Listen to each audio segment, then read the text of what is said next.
Hare Krishna. So, thank you for coming.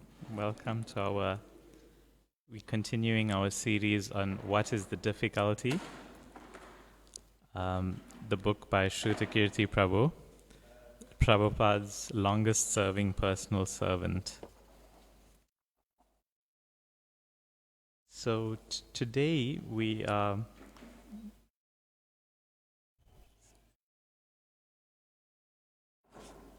So today we're going to start with, first let me just offer my obeisances to our spiritual master and the Vaishnava. Nama Om Vishnu Padaya Krishna Prishtaya Bhutale Srimate Bhakti Vedanta Swami Niti Namine Namaste Saraswati Deve Gauravani Pracharine Nirvishesha Shunyavadi Paschatya Desatarine Pancha Kalpa Trubhyascha Kripa Sindhubhya Evacha Patitanam Pavanebhyo Vaishnavebhyo Namo Namaha. Jai Shri Krishna Chaitanya Prabhu Nityananda Shri Advaita Gadadhar Srivasadi Gaur Bhakta Vrinda. Hare Krishna Krishna Krishna Hare Hare Hare Rama Rama Rama Hare Hare. So today we're going to begin from November 31st, 1972. This is in Mumbai. So Shrutakirti Prabhu says, one day I received a letter from Kuladri and I was happy to hear the current news from the Western world. I informed Srila Prabhupada of the contents of the letter, as none of the items therein were known to Srila Prabhupada. One item was especially interesting. It involved the separation of men and women in the New York temple. Srila Prabhupada received a letter involving this matter at the same time as my letter arrived. When he heard that the women were only allowed in the temple at certain times because of agitated brahmacharis, he said the brahmacharis could go to the mountains because it was not possible to have such rules in our temples. In a letter to Ekayani, Srila Prabhupada wrote, I do not know why these inventions are going on. We already have our Vaishnav standard. It is sufficient for all the big saints and acharyas in our line. Why is it inadequate for my disciples, so they must manufacture something? That is not possible. Who has introduced these things? That women cannot chant japa in the temple, they cannot perform arti and so many things. If they become agitated, then let the brahmacharis go to the forest. I have never introduced these things. If the brahmacharis cannot remain in the presence of women in the temple, then they may go to the forest and not remain in New York City. In New York, there are so many women. How can they avoid seeing? The best thing is to go to the forest and not see any woman if they become so easily agitated. But then no one will see them, and how our preaching work will go on. So this is a very, very big topic. Can be spoken about for many, many hours. We won't do that today. But it is sad that these things happened in our ISKCON history. Women being looked down upon or ill-treated. And it's happened in general human society as well. And sadly, ISKCON hasn't been immune to such occurrences. But Srila Prabhupada was always very much supportive of the preaching done by his female disciples. He was very proud of them, and in some instances, and as we previously mentioned in one of the previous discussions in this What is the Difficulty series,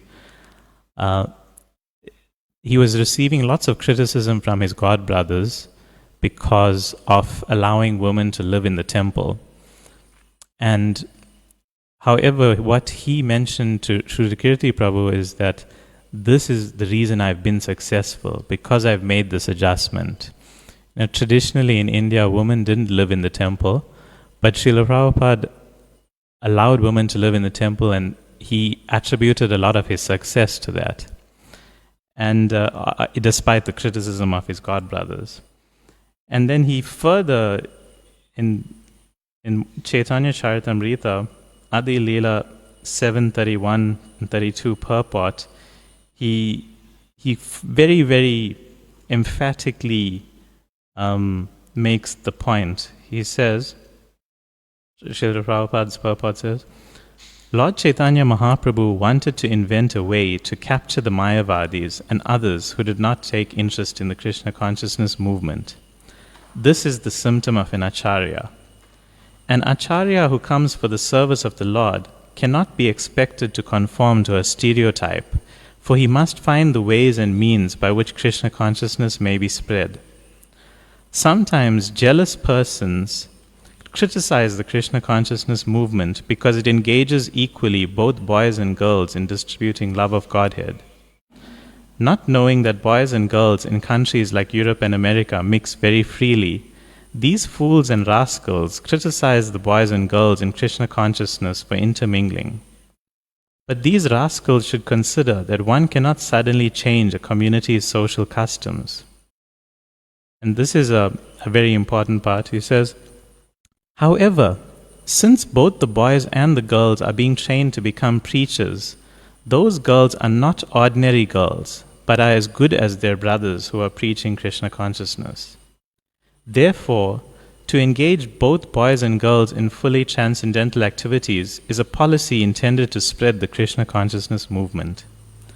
These jealous fools who criticize the intermingling of boys and girls will simply have to be satisfied with their own foolishness, because they cannot think of how to spread Krishna consciousness by adopting ways and means that are favorable for this purpose. Their stereotype methods will never help spread Krishna consciousness. Therefore, what we are doing is perfect by the grace of Lord Sri Chaitanya Mahaprabhu, for it is he who proposed to invent a way to capture those who strayed from Krishna consciousness. So we can see that Srila Prabhupada was very, very emphatic, using some strong language with fools and rascals, and very emphatically he appreciated his female devotees spreading Krishna consciousness, and he didn't like when they were ill-treated by the men. And especially since sometimes there are statements in the Shastras, etc., where they say things like, be careful of woman, or woman are Maya, etc., etc. And sometimes immature devotees might take that to develop like a negative attitude towards women.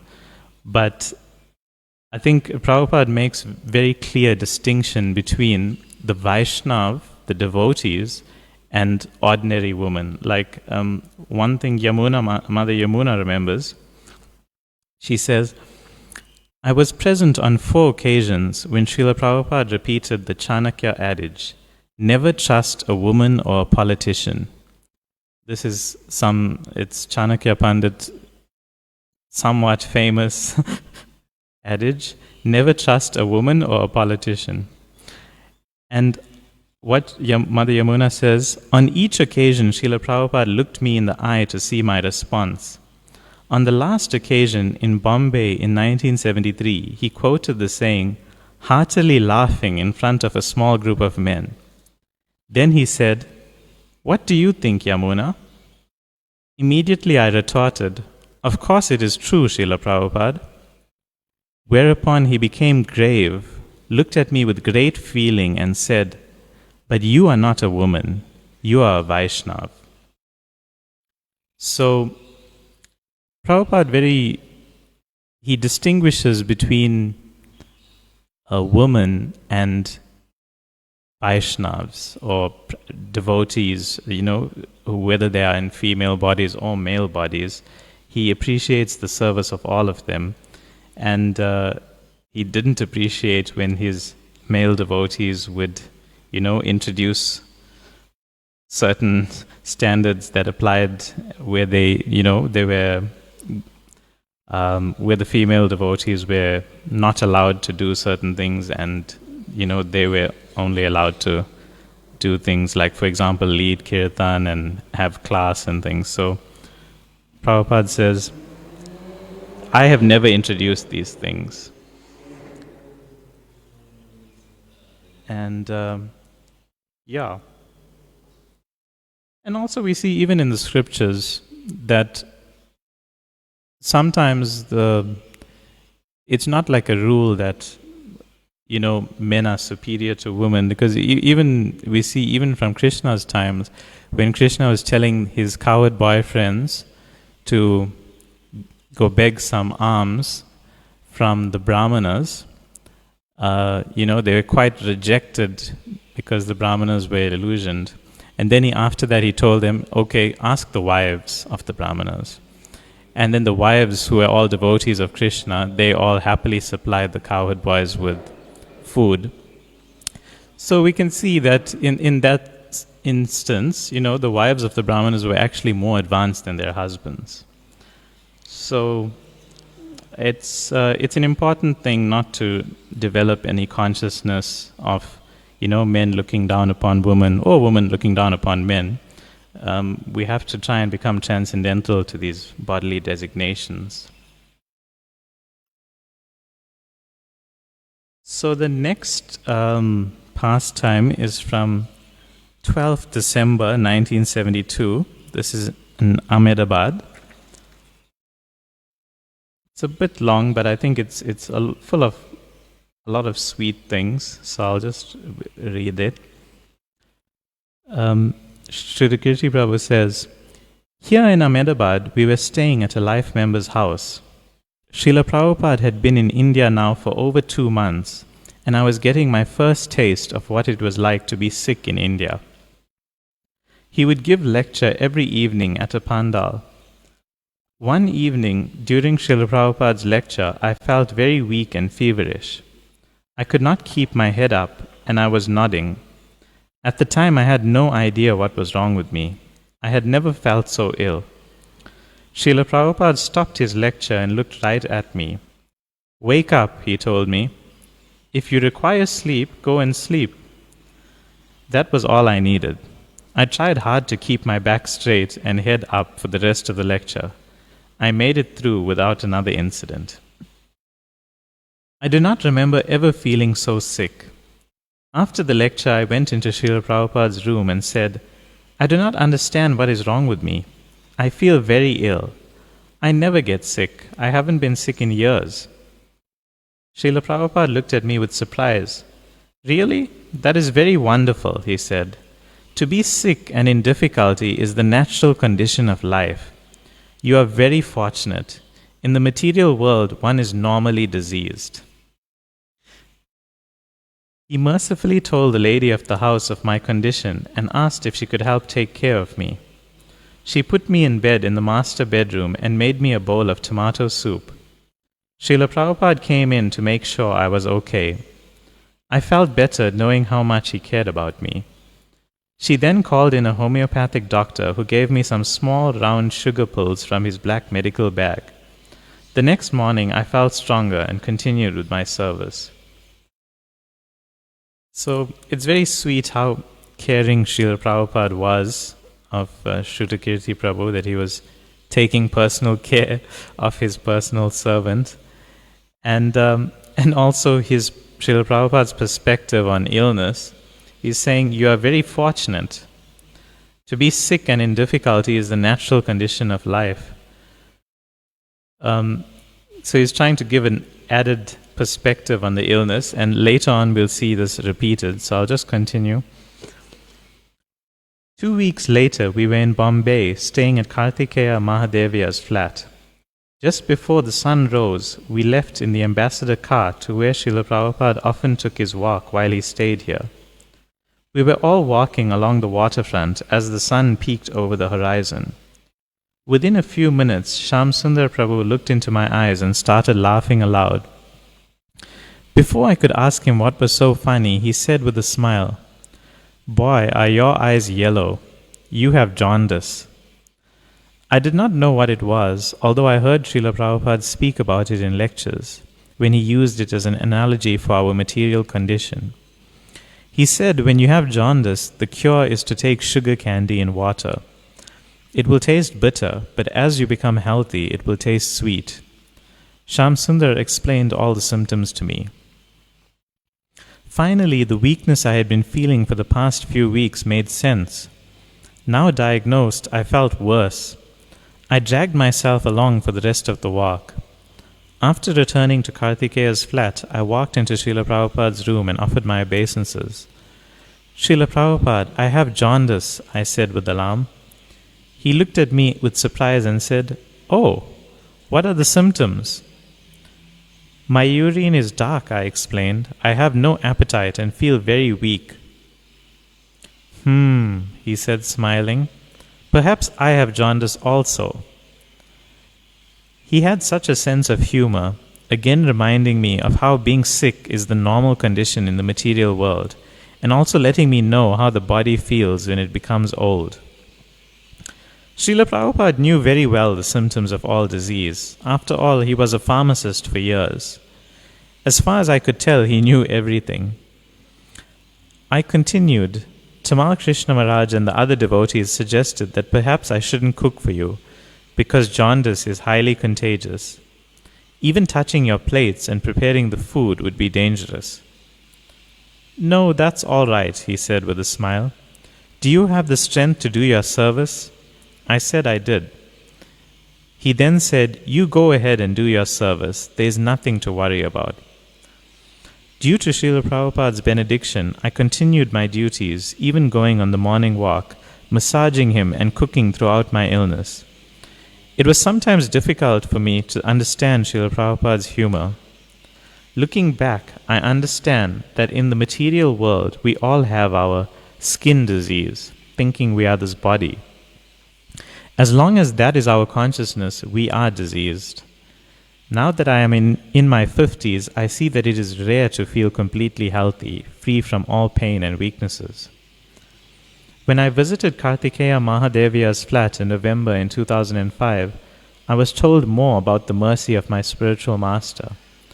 I was looking at Srila Prabhupada's typewriter and talking with his son Kirtan. We were having such a nice time. Meanwhile, Kartikeya's wife, Gauri, was talking with my wife about how endearing Srila Prabhupada was, how he would ask her to make him puffed rice and hot milk in the evenings. Then she said that Srila Prabhupada advised her not to give me more than 4 chapatis at lunchtime because my digestion was not good due to jaundice. Srila Prabhupada, you have always taken such good care of me and continue to do so. As time goes by, I experience your mercy more each day. It comes directly through you and your disciples. I am happy knowing that you will never forget this jaundiced servant. So, Prabhupada the whole time knew that he had jaundice, but he just was pretending not to know and asking for the symptoms. And he advised the host not to overfeed Shrudakirti Prabhu because of his digestion not being good due to jaundice. But he had these sweet, loving pastimes with Shrudakirti Prabhu. And he even let him carry on in his service despite jaundice being contagious, which is also, he didn't want to deny Shrudakirti. She could see Shrudakirti Prabhu was really hungry for that service, and he didn't want to deny him that opportunity. So that was a very sweet exchange.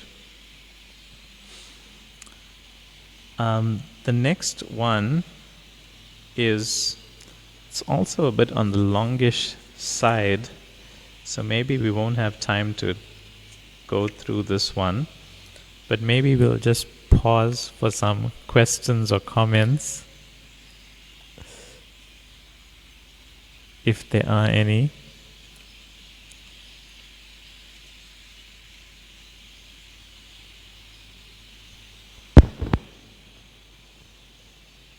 Yeah.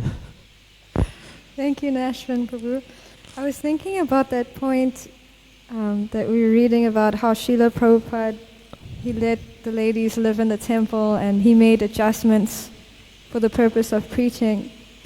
But I was recently hearing from Srila Prabhupada that actually women in general, they are in the mode of passion and ignorance, and they can't be elevated to the mode of goodness in general. But then we also know, it's clear that Srila Prabhupada, he wouldn't have given Brahman initiation to women unless they had surpassed that, because in order to get Brahman initiation, you have to be in the mode of goodness at least. And then of course you become transcendental. Even to that you become, categorically you become in the mode of, I don't think it's a mode, you become Shuddha Sattva, if that makes sense. So Srila Prabhupada's adjustments weren't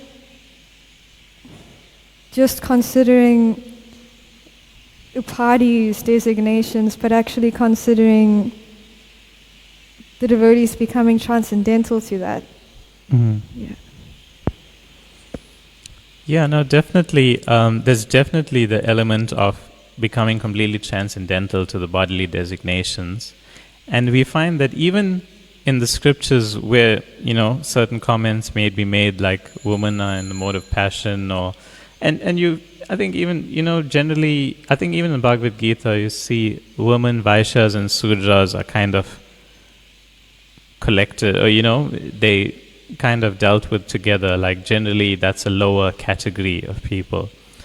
But having said that, the same scriptures which give warnings about women, or, somewhat categorize women, are also the scriptures glorifying very great women like Draupadi, like Kunti, so why would the scriptures be, if like Vyasadeva felt that, women were less intelligent, why would he glorify Draupadi, Kunti? Why would he have the pastime of the wives of the Brahmanas, So those personalities are all transcendental to this bodily designation of, man and woman, and definitely all those statements don't really apply, I don't know if I've answered your questions somewhat, and another thing is, I think I saw something.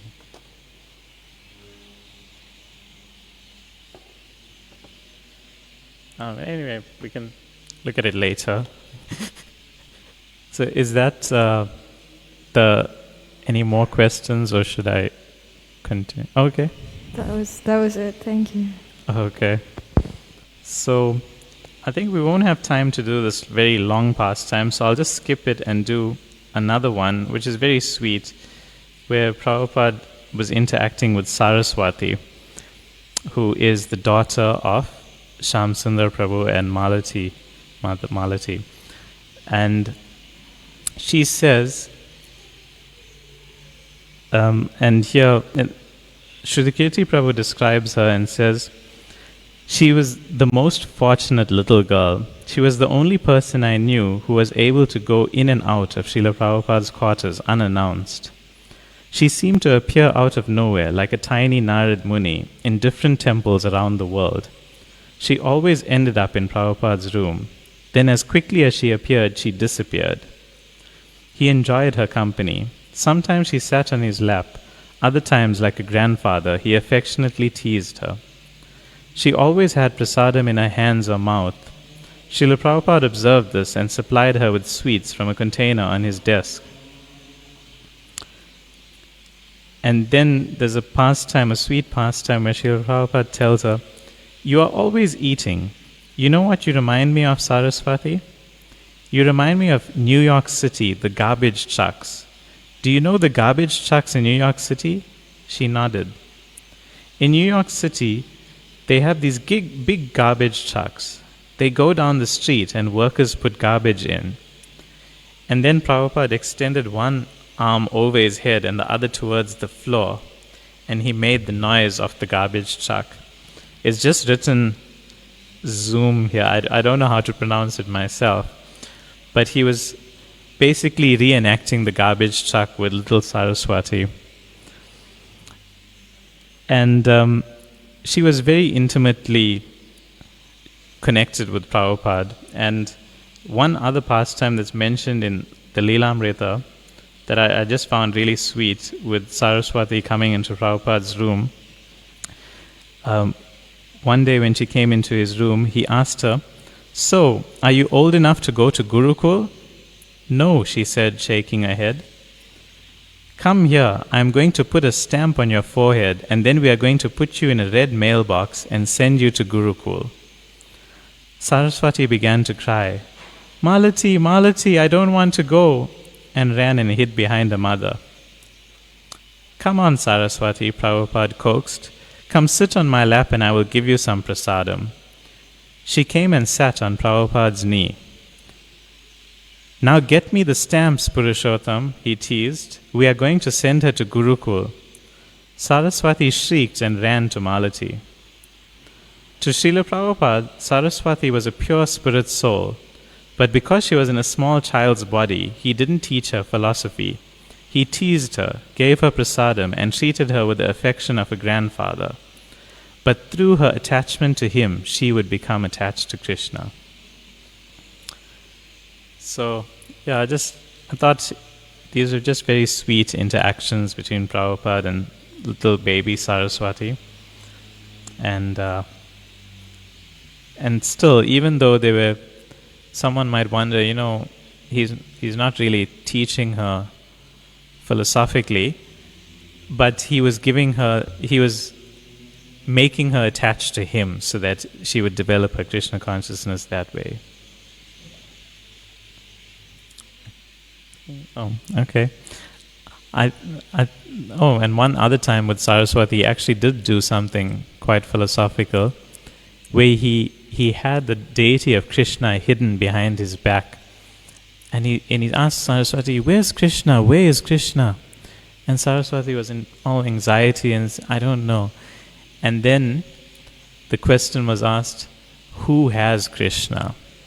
And then she realized Prabhupada has Krishna, Prabhupada has him behind his back, literally, but also Prabhupada has Krishna and in his heart, and that's why he can give Krishna to us. We have to get Krishna from someone who has Krishna.